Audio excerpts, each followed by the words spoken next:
Well, good morning from the hill. It's Tuesday morning. I wasn't sure if I was going to get to have a talk today because, like I explained before, I'm right in the middle of Wiley helping me build this add-on my house. But we got a strange break in the weather. Here we are, late August, and it's like 64 degrees with a wind, overcast, kind of chilly. So I had to move into my shop, which is my second favorite happy place. But glad I made it. I hope you enjoy it. Glad you joined me. Back into our leadership series, I wanted to uh, throw a little wrench in the progress of it. You know, a good leader, a very good leader, always has one singular thought in his head in reference to his staff, and that is to promote well-being, happiness, if that's possible on the job site or on the job market. But you want employees that are content, that are certainly have the tools it takes to do their job. So they have to be armed with the right stuff.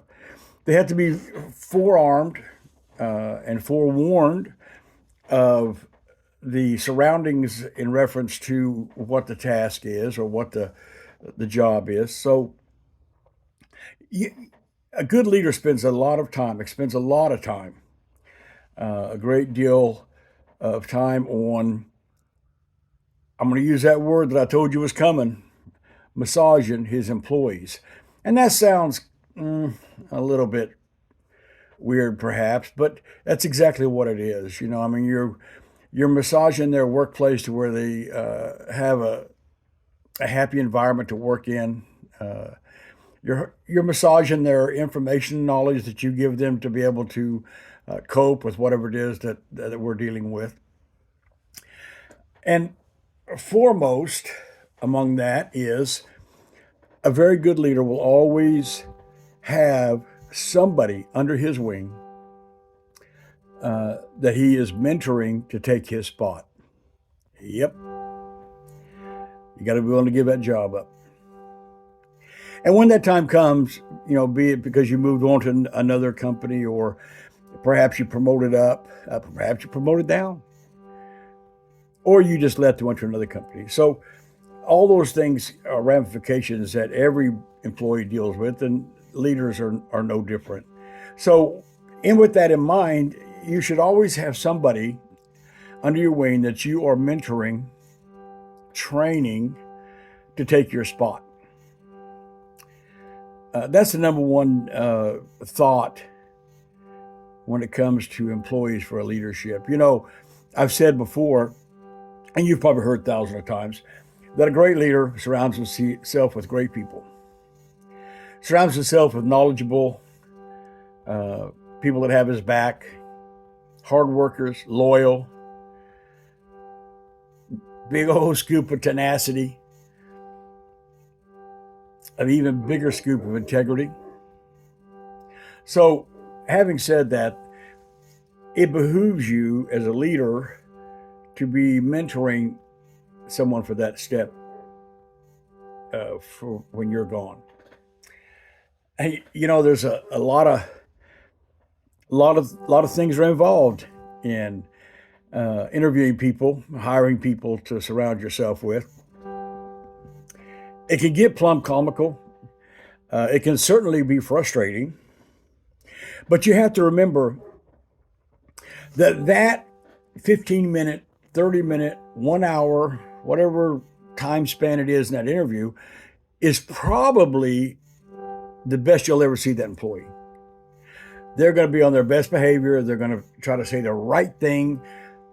Unfortunately, what they would think you want to hear. And that's probably the best glimpse of that employee. Now, when they're hired, one or two things happen. That either starts to go downhill over time, or perhaps it becomes enhanced over time. Perhaps with your leadership, they become stronger, tougher, more knowledgeable, more seasoned. one time I advertised for a foreman to run the crews that I had in my or actually it was a lead cabinet maker for my cabinet and furniture shop, and there was also I had a furniture store, 10,000 square furniture store of unfinished furniture, raw wood, if you will. And I got a call to come up into the store. My shop was actually attached to the back of the store, and I got a call to come up there that I had an interview. So I go up there, and there's a young man there. I'm going to say probably mid-20s from memory, and sat down with him. He showed me his resume. Great looking resume. I mean, if this guy just sent this in, you'd make you want to hire him on the spot. Everything was correct. Every element of a resume was there, which, nowadays you get off the line before you could even think about writing one. I mean, this guy he was the total package. In person, he was personable. He was well kept. He was well dressed. His mannerisms indicated that he was confident. And I remember thinking, well, this is going to be a no-brainer. Give me the forms. I'll let him sign up. So in talking to him, he mentioned all of these places he had worked, of course, and I mentioned to him, you got a great looking resume. You've worked a lot of different places. Spent good time on each one of them, so that's a plus. So tell me something about your skills. First, let's start with tools. What tools are you proficient with? And he said, well, I'm real proficient with a laptop. I know my way around a computer. I said, well, that's great. That's great. What else? Well, oh, you mean tools? You mean like in a shop, like a saws and drills and stuff like that? And I said, well, sure. Saws, drills, sanders, any kind of tool you can imagine it would take to build a cabinet or a piece of furniture. And he said, no, I think you misunderstand. I think we got off on the wrong foot. Best I just explain to you what I bring to your company. I said, man, that's a great attitude. Why don't you do that? Explain to me what you're bringing. How do I benefit from it? He said, I'll have you know, I am the best idea man you will ever come across. Ever.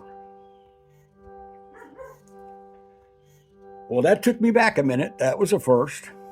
And I said, idea man? Like, what do you mean? He said, I just have great ideas. Sometimes I just sit around and I have these fantastic ideas that if I or somebody acted on, would be totally successful. I said, well, I'm almost at a loss of words at this point. And I said, well, how would that lend itself to my situation? He said, I'll give you a perfect example. You build furniture, right? I said, yes, I do. He said, and you have how many men? I said, I got half a dozen men back there building furniture, 8 to 10 hours a day, 5 days a week. He said, yeah, but what if you had the great ideas to build that no one else is building, and you were the only one putting them out? Wouldn't that enhance your ability to sell? I said, well, I would think so. Like what? He said, well, like just off the top of my head, I'll tell you, I got a great idea. I want you to think hope chest. Hope chest. I said, a hope chest? He said, yes. Have you ever thought about building a hope chest? I said, oh, I don't know, 50,000 times. We've probably built 25,000 of them in the last 10 years. Oh, well, another good idea. Nowadays everybody's buying those flat screen TVs, and they come up with the way they just hang them off the wall. Well, unfortunately, they also have a great big huge entertainment center sitting there with nothing to do with it now. What do? have you thought about just a single beautiful cabinet that's against the wall with all of the components, DVD players, DVD places for DVDs? It's kind of a entertainment center, but they still put the TV on the wall. Have you ever thought of that? I said, yeah, we've been building them for several years. I said, well, listen, that's about all the time I got. So thanks for coming in, and you'll be hearing from me. And as he walked off, he turned around to him and he said, just came up with another great idea. Probably make you a fortune. I'll let you in on it on my first day at work. Well, he didn't get hired, obviously, because the last thing I said to him was, you kind of put between a rock and a hard place here, guy, because ideas are my idea. That's what I do. I create the ideas for this shop. So you kind of struggling with in my opinion, the best. So he didn't get hired. But that just shows you that looking back, you can have a little fun with something like that. But, that was 30 to 45 minutes of my day I couldn't afford to spend. On the other side of that, what I did appreciate about him was he stood up for himself because he believed in himself. In 1986, I was the last superintendent to work on a project ongoing in the city of Oklahoma City. Because of the oil crisis and other things, there was just no work. It was just dead. And we closed out a huge project, and I could see down the road, 2 or 3 months that I'd be having to be looking for a job. And it just so happened I answered an ad in the paper, actually, about wanting a supervisor over maintenance crews. Now, that went way back in my history. However, it's a whole lot better than sitting on the couch watching Bugs Bunny. So I applied for it. Turns out it was at a local federal prison, and they were hiring a maintenance supervisor that supervised inmates that kept the maintenance up on the prison, which was huge, a huge prison. I applied for it. Obviously, I qualified. So I got my interview. And the interviews that they did, they had 7 people on their side of the table. So it was a group interview, and all of them had questions and what have you. They all participated. They weren't just onlookers. And I had to cut my resume down to get it down to 3 pages. And they had all looked at it previous to the interview, obviously. And so the HR director was the first one that started, firing questions at me. And I thought it was going relatively well. I was doing all the proper things and in my body language during the interview, which I will talk about in other later sessions. I felt like I was giving all the right answers. And got down to the 7th person, and I thought, I think I got this job if I really want it. Now, truth be told, I didn't really want it. My plan was to stay there for whatever it took for the building industry to come back alive, and then I'd go back out as a superintendent. But at least it would put food on my table, help my family. So it comes to this last person, and he says, gives me his name and tells me he's the associate warden, which didn't mean a lot to me. I later found out that wardens are like captains on ships. They are big time. And they're associate wardens or warden wannabes that are going to be a warden someday. So this guy was pretty important. I didn't realize that.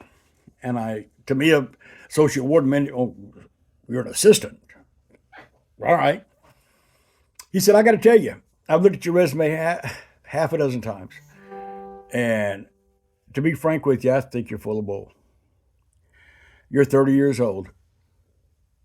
Number one thing on your resume said that you were in charge of the largest construction project in the state of Oklahoma at the time. I don't believe it. I actually don't think you worked half these places. And I'm a little bit perturbed that you wasted our time. Hard to hear, real hard to hear.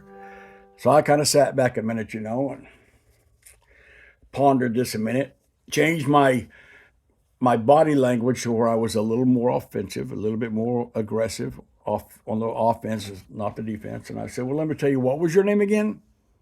He told me, and I said, and you're an assistant? He said, I'm an associate warden here, sir. I said, oh, okay. Well, let me tell you something. You guys got phones in this place, I know, because I called in. And I'm sure if you're an assistant, you or somebody around you as a secretary. So why don't you have that secretary call each and every one of them? Verify it all. And if I lied, boy, you got a simple decision. Don't hire me. But let me tell you this, sir. If I didn't lie, and this committee decides they want to hire me, you'll have to apologize to me in front of these same people for calling me a liar if you want me to work here. And then I said, folks, I think that concludes this interview. I want to thank you for your time. Very gracious of you, because it was about an hour and a half interview. Very gracious of you to sit up and spend half an hour on me. And if someone will show me how to get out that gate that locked behind me out there, I'll be on my way. Left there thinking, well, I wouldn't want to work there anyway. People are crazy.